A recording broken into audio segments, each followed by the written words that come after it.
Selamat pagi saudara-saudari keluarga-keluarga yang dikasihi Tuhan. Shalom. Selamat berjumpa dalam Inspirasi Sabda bagi Keluarga. Hari ini Sabtu 24 April tahun 2021. Bacaan Injil diambil dari Yohanes bab 6 ayat 60 sampai dengan 69. Sesudah mendengar semuanya itu, banyak dari murid-murid Yesus yang berkata, "Perkataan ini keras, siapakah yang sanggup mendengarkannya?" Yesus yang di dalam hatinya tahu bahwa murid-muridnya bersungut-sungut tentang hal itu, berkata kepada mereka, "Adakah perkataan itu menggoncangkan imanmu? Dan bagaimanakah jikalau kamu melihat Anak Manusia naik ke tempat di mana ia sebelumnya berada? Rohlah yang memberi hidup, daging sama sekali tidak berguna. Perkataan-perkataan yang kukatakan kepadamu adalah roh dan hidup. Tetapi di antaramu ada yang tidak percaya. Sebab Yesus tahu dari semula siapa yang tidak percaya dan siapa yang akan menyerahkan Dia. Lalu Ia berkata, "Sebab itu telah kukatakan kepadamu, tidak ada seorang pun dapat datang kepadaku kalau Bapa tidak mengaruniakannya kepadanya." Mulai dari waktu itu, banyak murid-muridnya mengundurkan diri dan tidak lagi mengikut Dia. Maka kata Yesus kepada ke-12 murid-Nya, "Apakah kamu tidak mau pergi juga?" Jawab Simon Petrus kepadanya, "Tuhan, kepada siapakah kami akan pergi?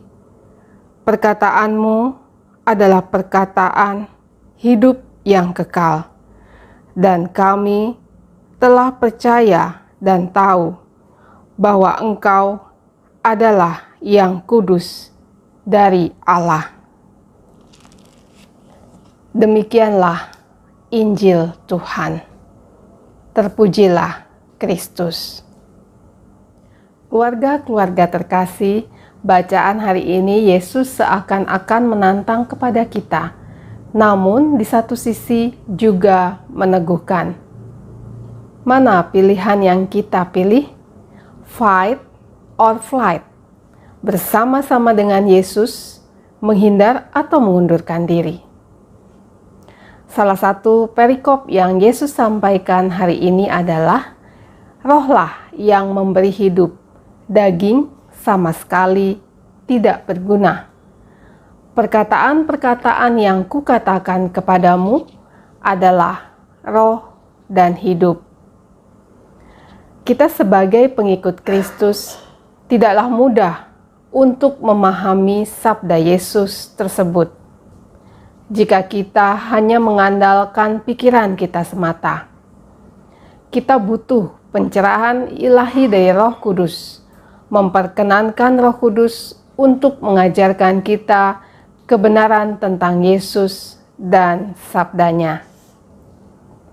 Jika tidak, bukan hal yang mustahil kita flight, mengundurkan diri, dan menganggap perkataan Yesus sulit untuk diikuti atau dipahami, sebagaimana beberapa murid Yesus memilih untuk meninggalkan Yesus. Bagaimanakah kita menanggapi ajakan Yesus tersebut? Apakah kita percaya bahwa perkataan Yesus merupakan sabda atau firman Tuhan yang penuh kuasa, sebagaimana Petrus mengimaninya? Perkataanmu adalah perkataan hidup yang kekal, dan kami telah percaya dan tahu bahwa Engkau adalah yang kudus dari Allah. Keluarga-keluarga terkasih, Mengikuti Yesus bukan berarti kita tidak pernah menghadapi pergumulan hidup.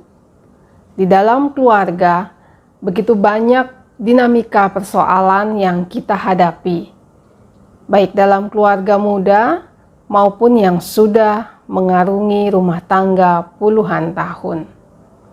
Seringkali dihadapkan berbagai persoalan yang membutuhkan keputusan untuk menyelesaikannya ataupun melarikan diri dari tanggung jawab sebagai bagian dari keluarga, baik berkaitan dengan penyesuaian atas kebiasaan pasangan yang membuat tidak nyaman, campur tangan keluarga dari keluarga suami atau istri, anak, permasalahan ekonomi, dan banyak yang lainnya. Dalam setiap masalah maupun peluang, kita selalu dihadapkan dengan beberapa pilihan yang harus diambil. Masing-masing memiliki resiko. Lalu bagaimanakah sikap kita dalam menghadapi kesulitan hidup tersebut? Sebagai pengikut Kristus, kita hendaknya menyadari bahwa dalam menjalankan kehidupan suka dan duka, senang dan sulit, menjadi bagian yang harus kita lalui dan hadapi. Kita tidak selalu benar, kadang perlu mengalah dan menekan ego maupun meninggalkan kesenangan pribadi demi keluarga. Yakin dan percaya bahwa Yesus selalu hadir. Ungkapkanlah pergumulan batinmu kepada Tuhan dan mohon Roh Kudus membimbing kita. Jangan pernah menyerah. Bertekunlah dalam doa dan pengharapan. Perlu adanya introspeksi, bersedia berkomunikasi, serta mencari cara atau usaha untuk mengatasi kesulitan sesuai kemampuan kita. Saudara-saudari terkasih, pada hari biasa pekan ketiga Paskah ini, kita juga memperingati Santo Fidelis dari Sigmaringen, seorang imam dan martir Kristus sejati. Teladan Santo Fidelis yang murah hati mengutamakan kejujuran, membantu orang-orang miskin dan tertindas. Kiranya dalam setiap keluarga, iman kita tidak mudah tergoncangkan, senantiasa memegang janji Kristus. Kita sebagai pelaku sabda Tuhan bukan hanya mengandalkan pikiran, namun juga membuka hati agar Roh Kudus turut membimbing, menguatkan kita untuk tetap fight, bukan flight, saat menghadapi kesulitan. Tetap setia dan percaya kepada Kristus dalam suka dan duka, senang ataupun sedih.